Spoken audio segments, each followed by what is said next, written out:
Today on Sugar Spun Run, I'll be showing you how to make my favorite no-bake cookies.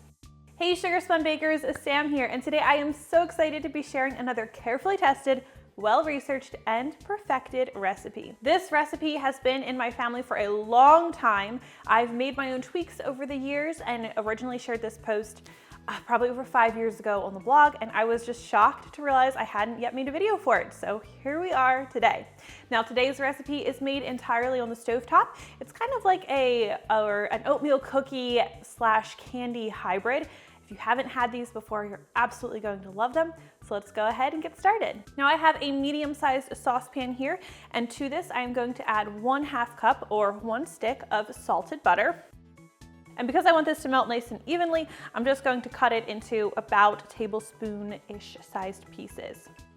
Now we're also going to be adding 1/2 cup of whole milk and 1 cup of firmly packed light brown sugar, 1 cup of granulated sugar, and 1/4 cup of cocoa powder.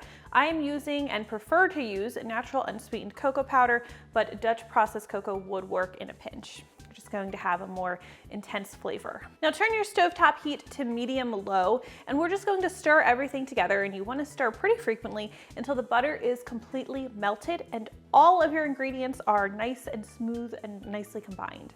One thing I really want to stress is you do not want to crank up the heat to get this done faster.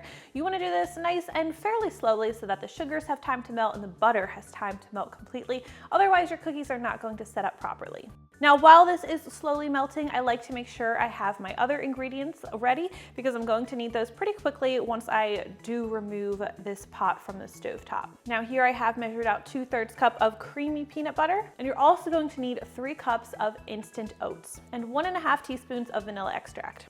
All right, now once your butter is completely melted, you're going to want to turn your stovetop heat up just a hair. You're going to want to turn it to medium heat, and now you're going to want to stir constantly.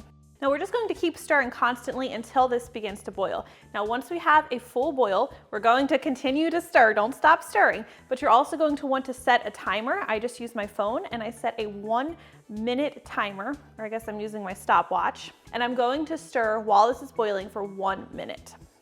Now once that minute has passed, we will immediately remove this pot from the stovetop, and now we will add our peanut butter, and again this is 2/3 cup of creamy peanut butter.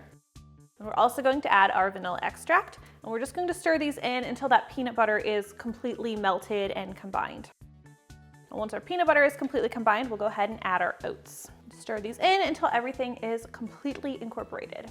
All right, this is looking pretty nice, so I'm just going to stir a couple seconds longer. If your mixture is starting to get really thick, you're going to want to act immediately, but mine's still a little bit loose, so I'm just going to stir until it stops feeling completely liquidy. So I've just stirred this about another 10 seconds longer, and now I'm going to start portioning out onto a parchment paper lined baking sheet. I like to use a cookie scoop to portion out my cookies.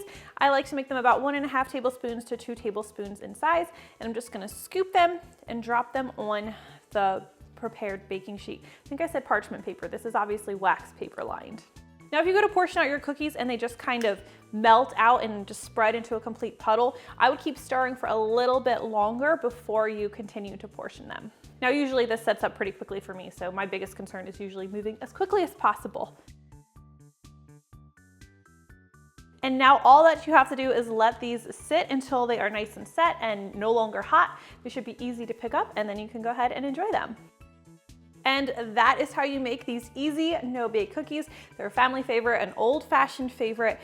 If you are struggling with these at all, make sure to check out my blog post where I have a lot of troubleshooting tips and tricks, because since they're a little bit like a candy, sometimes things like the humidity can play a role in making these and make it a little bit more difficult for your cookies to set up. So if you're having any trouble, I really recommend checking that out. I hope you guys enjoyed today's recipe, and if you try this one, please let me know what you think. I always love hearing from you.